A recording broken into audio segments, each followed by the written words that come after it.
perlu saya sampaikan, sanad ini harus muttasil.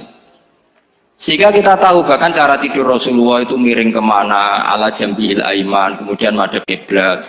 Sebelum tidur beliau wudu, sebelum tidur lagi baca subhanallah 33 kali, alhamdulillah 33 kali, Allahu akbar 33 kali. Sebetulnya wiridan itu sanad paling kuat itu tentang mau tidur. Meskipun ada riwayat dibaca setelah apa? Sholat. Jadi makanya kita al-jam'u baina riwayaten, habis sholat ya baca itu, mau tidur ya baca itu.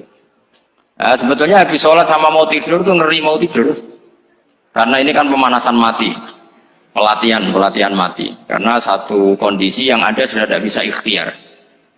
Tapi kayak apa Rasulullah? Justru kita kondisi yang nggak bisa ikhtiar itu pesannya Nabi apa? Kamu baca ini, in mutta kata Nabi, ada yang baca in mitta. Kalau mau berpikir potensi paling ngeri, bahaya paling ngeri adalah orang mau tidur, karena di situ kita tidak bisa apa-apa. Cara musuhmu mangkel beku ya karek nyembelih, cara bojomu mangkel beku ya karek ngobong kok ini TV ini. Anda usah merasa tidak akan mengalami itu, ya insya Allah enggak itu. Tapi dengan melihat di TV semua potensi itu ada. Untuk kowe turun yang kendaraan tangis-tangis yang akhirat. Takoi, Gusti kalau mau akhirat mau kecelakaan, Nah, justru mau tidur itu Nabi itu unik, kelihatan bahwa ada nubuah, ada kenabian yang luar biasa. Kalau mau tidur ada nubuah, ada kenabian yang luar biasa. Kalau mau tidur itu ada wiridannya. Saya termasuk orang yang fanatik baca wiridan sebelum tidur. Jadi jangan kira kalau Selasa sholat jarang wiridan, nggak punya wiridan di tempat lain, itu sangat suudzon yang menyakiti. Saya punya cara sendiri untuk ingat Allah itu, terutama mau tidur. Sampai istri saya itu protes. Gus nak bersolat atau mau nyekel tasbih habis tidur, saya itu punya tasbih lupa jumlahnya, semuanya di kamar tidur. Ini sekaligus ijazah entah pamer kebaikan tidak tahu saya. Pokoknya sudahlah husnudzon saja. Suudzonu iblis. Karena mau tidur saya pikir kalau tahu-tahu saya bangun terus ketemu mungkar nakir terus kayak apa? Sehingga Rasulullah itu ngajari kita luar biasa. Bismika wa du'tu jambi wa bismika arfa'u. Kalau mau tidur doa populernya Bismika Allahumma ahya bismika amun. Hafalnya gitu tok. Saya hafal banyak. Allahumma rabbas samawati sab'i wa rabbal arsyil azim rabbuna wa rabbu kulli syai' falikal habbi wan nawa. Allahumma antal awalu falaysa qablaka syai' wa antal akhiru falaysa ba'daka syai' wa antal dhahiru falaysa fawqaka syai' wa antal batinu falaysa dunaka. So, itu tak baca sampai tidur. Saking kadang takutnya sama Allah, akhirnya nggak bisa tidur. Kadang sampai setengah 4 apa terus tidur baru setengah jam terus subuh. Jadi kalau melihat tren itu kayaknya saya bakat wali itu kalau trennya seperti itu terus. Tapi sayangnya tren seperti itu jarang wasit. Makanya terus tidak jadi wali-wali gitu. Tapi saya ingatkan ke jenengan, sanad-sanad seperti ini tuh yang mungkin Anda lupa. Anda hanya ingat sanad misalnya ya Mu'ad ini uhibbuka fakul dubura kulli sholatin atau fala tada'anna dubura kulli sholatin Allahumma inni ala zikrika wa syukrika. Kamu lupa bahwa saat paling krusial dalam hidup Anda itu tidur. Sehingga disebut wa min ayatihi manamukum billaili wan. Itu dari segi krusial gawat darurat, setiap saat Anda bisa mati. Belum urgensinya tidur untuk melawan maksiat. Itu kalau kamu hidup di kota Demak atau kota Semarang, bener kepikiran niklap atau wong ayu-ayu seneng terminal ning gone dalan-dalan itu satu-satunya cara itu hanya tidur. Kowe nak melek tetap jelalatan tak jamin. Masuk ning ngarep masjid Demak nggo tasbih gede-gede. Pangeran bedelok wong liwat tuh eling lur. Barokahnya usul fikih adalah kita belajar dulu. Saya pernah musyawarah sama Gus Zufur tentang usul fikih. Usul fikih itu ada makalah mubah itu tidak ada. Sebagian ulama berpendapat mubah itu tidak ada. Karena setiap mubah saat itu Anda pasti meninggalkan keharaman. Itsma min mubahin illa wa yatahaqqaqu bihi tarku haramimma. Tidak ada kemubahan kecuali saat itu kamu meninggalkan keharaman. Anda tidur, berarti Anda taroktal maksiat. Anda tidur berarti Anda meninggalkan maksiat. Enggak nyolong, enggak dugem, enggak zina, enggak maling, enggak ngerasani orang. Jadi tidur itu anggap saja ya Rob, ya Allah saya mau tidur. Tidur itu ibaratun antarkil ma'asi. Jadi malaikat roket pate kandhani iki ra sekedar turu, ya kowe kudu ngerti iki ape ninggal maksiat. Hitung mulai saiki. Bismika Allahumma ya bismika. Namun ayo roket pate hitung, anggap ini kiat meninggalkan maksiat. Terus turun 6 jam, berarti tidak maksiat 6 jam. Meskipun akhirnya maksiat karena bangun jam 7. Artinya maksiat ra subur gitu. Tapi betapa krusialnya ulama. Ulama lah yang mengajarkan kita tidur itu rohatan lil abdan, untuk istirahat. Kita pulih lagi, bisa kerja lagi. Pak Bupati bisa ngantor lagi, Pak Kapolsek, Kapolres bisa ngantor lagi. Semuanya aktivitas tentara bisa ngantor lagi. Memulihkan kekuatan itu ibadah. Meninggalkan maksiat karena tidur juga ibadah. Tidur saja ibadah. Ini barokatnya umatnya Rasulullah Shallallahu Alaihi Wasallam. Senyaman itu.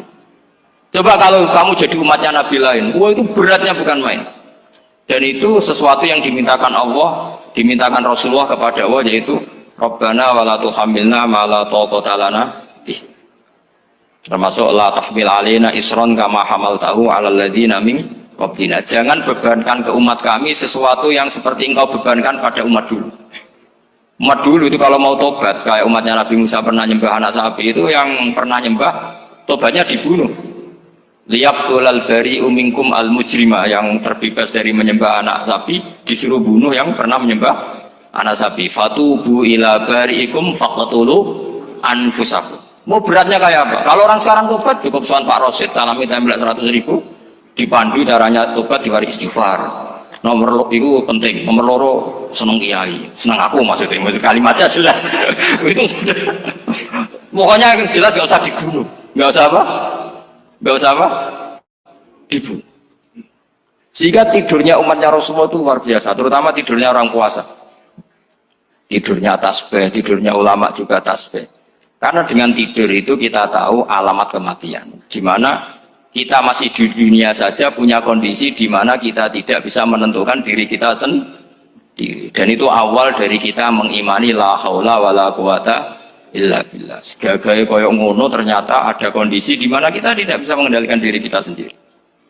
Makanya disebut wa min ayatihi manamukum billaili wan nahar. Yang bisa menganalisis itu siapa? Ya ulama. Ulama kok tahu karena punya sanad musalsal ila Rasulillah sallallahu alaihi wasallam. Sehingga uniknya kenapa tidur itu sakral?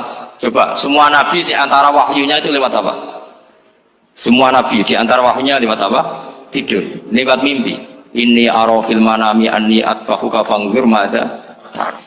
Maka mimpi ini harus dikelola secara baik, yaitu kalau kamu mau tidur, wudu dulu, baca tasbih, terus tinggalkan semua dunia, anggap saja ini pemanasan kematian. Itu insya Allah mimpinya sip pokoknya.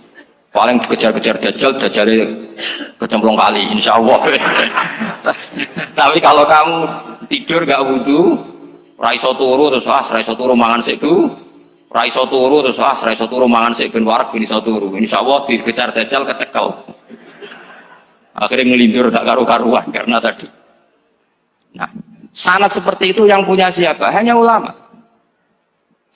Ada lagi satu contoh, ini sudah hampir 20 menit Pak Ustaz. Itu saya pernah ngaji Durarul Kalami Syafi'i, mutiara-mutiara ngendikan Imam Syafi'i. Itu ulama itu mesti ngendikan itu unik.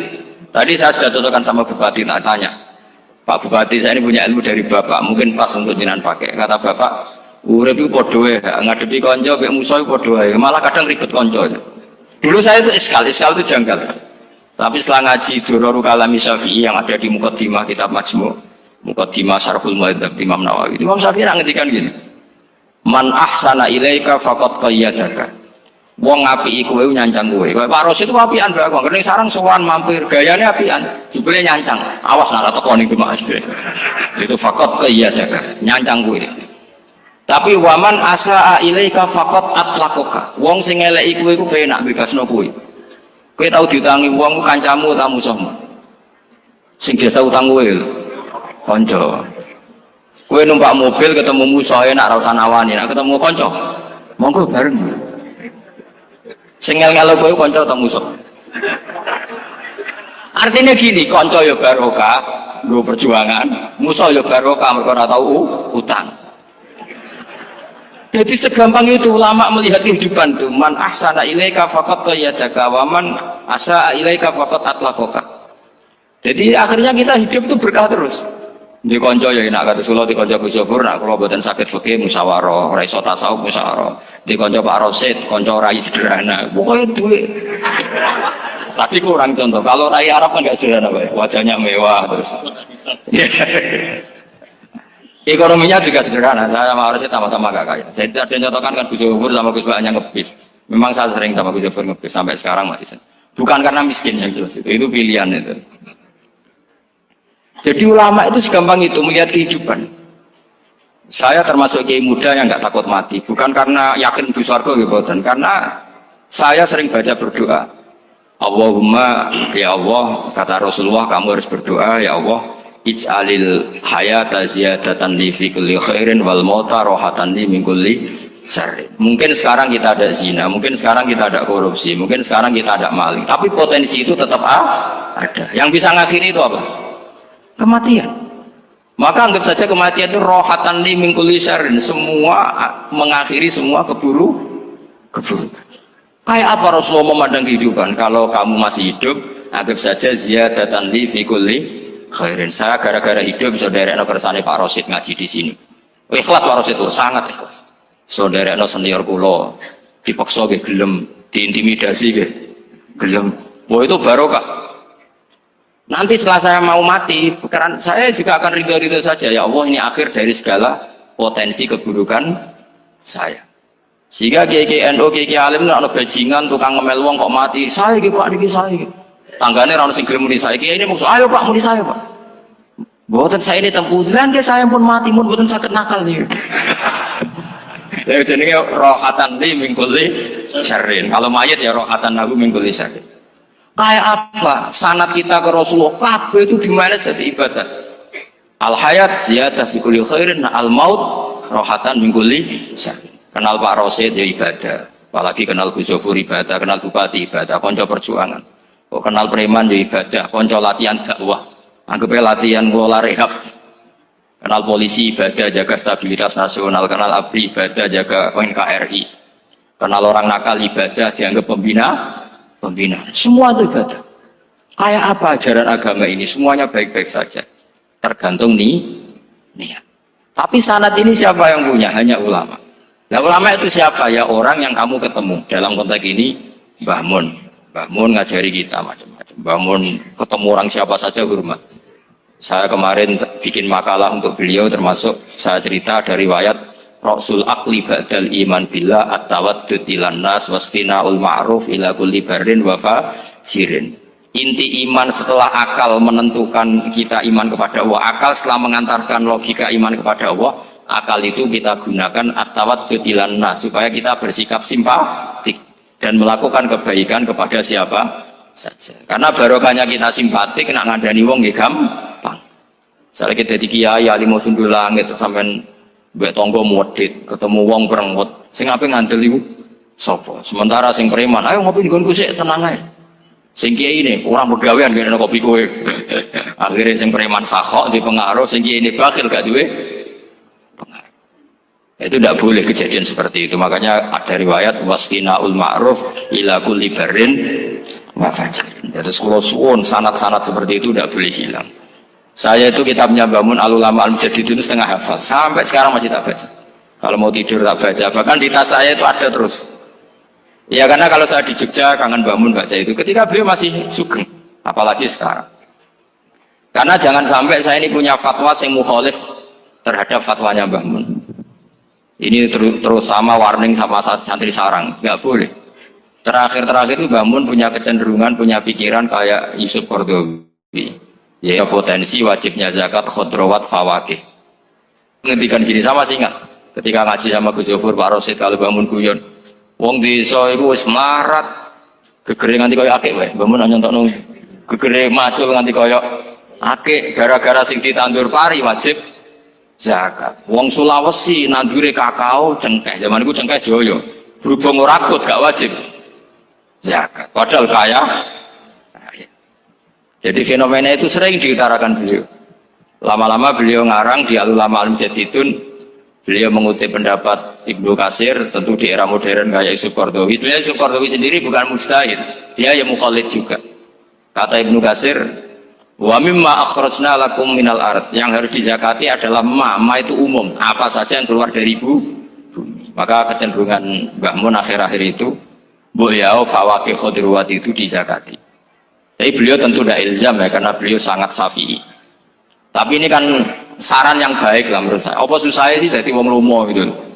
Wong jadi wong medit kok mau bilo-bilo. Lah nek kowe takok takbirin ndi Gus? Nak khodrowat fawake, melon, kakao, tebu wajib zakat. Takbire iku lomo iku apik, medit iku elek. Ngoten mawon.